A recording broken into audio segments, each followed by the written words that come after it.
നമസ്കാരം. ഇക്കഴിഞ്ഞ 9.5 കൊല്ലത്തെ പിണറായി ഭരണം ഈ സംസ്ഥാനത്തെ എത്ര അഗാധതയിലേക്കാണ് കൊണ്ടുപോയതെന്ന് ചിന്തിച്ചാൽ അത് വളരെ ഭീതിയുണ്ടാക്കും. കുറ്റകൃത്യങ്ങളുടെ നിരക്ക് വർദ്ധിച്ചത് മാത്രമല്ല, ആരോഗ്യവും ആഭ്യന്തരവും വിദ്യാഭ്യാസവും അടക്കമുള്ള മേഖലകൾ തകർത്തു തരിപ്പണമായതു മാത്രമല്ല, കേരളം അതിഭീകരമായ കടക്കെണിയിലുമാണ്. നിർഭാഗ്യവശാൽ നമ്മുടെ മാധ്യമങ്ങൾക്ക് ഇതൊന്നും പൊതുസമൂഹത്തിലേക്ക് എത്തിക്കാൻ താല്പര്യമില്ല. പിടിവിട്ടു നിൽക്കുകയാണ് കേരളത്തിൻ്റെ സാമ്പത്തിക പ്രതിസന്ധി. കുറച്ചുകൂടി തെളിച്ചു പറഞ്ഞാൽ നിലയില്ലാ കയത്തിലാണ് കേരളം. സംസ്ഥാനത്തിൻ്റെ ധനക്കമ്മി, അതായത് വരവും ചെലവും തമ്മിലുള്ള അന്തരം അതീവ ഗുരുതരമായ നിലയിലാണ്. അക്കൗണ്ടന്റ് ജനറലിൻ്റെ ഇക്കഴിഞ്ഞ നവംബർ 30 വരെയുള്ള കണക്കനുസരിച്ച് വരവിനേക്കാൾ അധിക ചെലവ് 39,023 കോടി രൂപയാണ്. ഇക്കഴിഞ്ഞ വർഷം ഇത് 28,976 കോടി രൂപയായിരുന്നു. ആ ധനക്കമ്മിയാണ് ഒറ്റയടിക്ക് ഒരു കൊല്ലം കൊണ്ട് 10,047 കോടി വർദ്ധിച്ചത്. റിസർവ് ബാങ്ക് വഴി കടമെടുത്തിട്ടാണ് അധിക ചെലവിനുള്ള പണം സംസ്ഥാന സർക്കാർ കണ്ടെത്തിയത്. ഇക്കഴിഞ്ഞ തദ്ദേശ തെരഞ്ഞെടുപ്പിന് മുമ്പായി ജനങ്ങളുടെ കണ്ണിൽ പൊടിയിടാൻ ക്ഷേമ പെൻഷൻ വർദ്ധിപ്പിച്ചതടക്കം ഒട്ടേറെ ആനുകൂല്യങ്ങൾ പ്രഖ്യാപിച്ചിരുന്നു പിണറായി സർക്കാർ.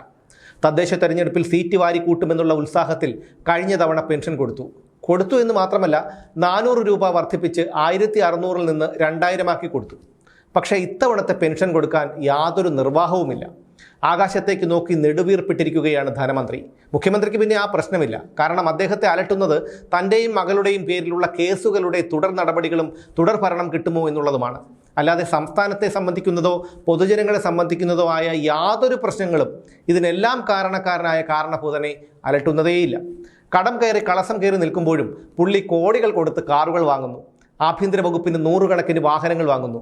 കോടികൾ മുടക്കി യാതൊരു ഗുണവുമില്ലാത്ത ലോക കേരള സഭ നടത്തുന്നു. അങ്ങനെ പിണറായി വിജയൻ ഇപ്പോഴും യാഥാർത്ഥ്യം ഉൾക്കൊണ്ടിട്ടില്ല, അല്ലെങ്കിൽ ഉൾക്കൊള്ളാനുള്ള പക്വത അദ്ദേഹത്തിനില്ല. എന്തായാലും തദ്ദേശ തെരഞ്ഞെടുപ്പ് പ്രമാണിച്ച് ആനുകൂല്യങ്ങൾ വാരിക്കോരി പ്രഖ്യാപിച്ചതുകൊണ്ട് ചെലവ് റോക്കറ്റ് പോലെ ഇനിയും കുതിച്ചുയരും.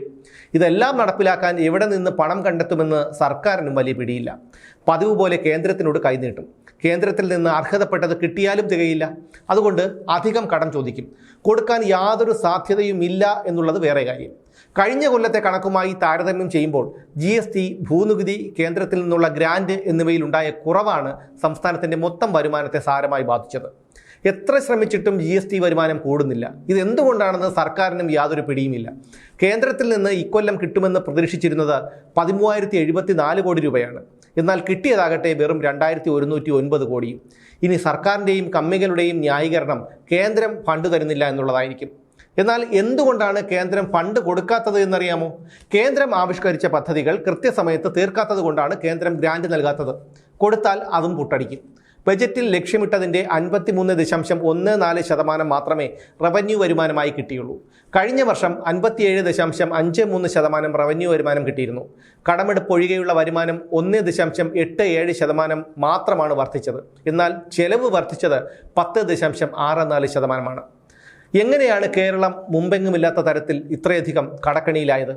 വാടക ഹെലികോപ്റ്റർ, ഓരോരോ കാരണങ്ങൾ പറഞ്ഞ് മുഖ്യമന്ത്രി കുടുംബസമേതം നടത്തിയ വിദേശ സർക്യൂട്ടുകൾ, യാതൊരു പ്രയോജനവുമില്ലാത്ത മന്ത്രിമാരുടെ വിദേശ സർക്യൂട്ടുകൾ, നവകേരള സർക്യൂട്ട്, പലപ്പോഴായി നടന്ന ലോക കേരള സഭകൾ, AI ക്യാമറ സ്ഥാപിക്കൽ, പാർട്ടി കൊലയാളികളെ രക്ഷിക്കാനും സ്വന്തം താൽപ്പര്യങ്ങൾക്കുമായി കോടികൾ മുടക്കി നടത്തിയ നിയമ പോരാട്ടങ്ങൾ, മുഖ്യമന്ത്രിയുടെ ഔദ്യോഗിക വസതിയിൽ ലക്ഷങ്ങൾ മുടക്കിയുള്ള പശുത്തൊഴുത്ത് നിർമ്മാണവും ചാണകക്കുഴി നിർമ്മാണവും നീന്തൽക്കുളം നവീകരണവും, മതിലിന് ഉയരം കൂട്ടിയും CCTV ക്യാമറകളുടെ എണ്ണം കൂട്ടിയുമുള്ള സുരക്ഷാ വർധനവ്, ഹൈന്ദവാചാരങ്ങളെ ചവിട്ടിമെതിക്കാനായി നവോത്ഥാന മതിൽ, ഒരു പ്രയോജനവുമില്ലാത്ത കുറേ ഉപദേശകർ, അങ്ങനെ എണ്ണിയാൽ തീരില്ല ഇക്കഴിഞ്ഞ 9.5 കൊല്ലങ്ങൾ കൊണ്ട് പിണറായി സർക്കാർ നടത്തിയ ധൂർത്ത്.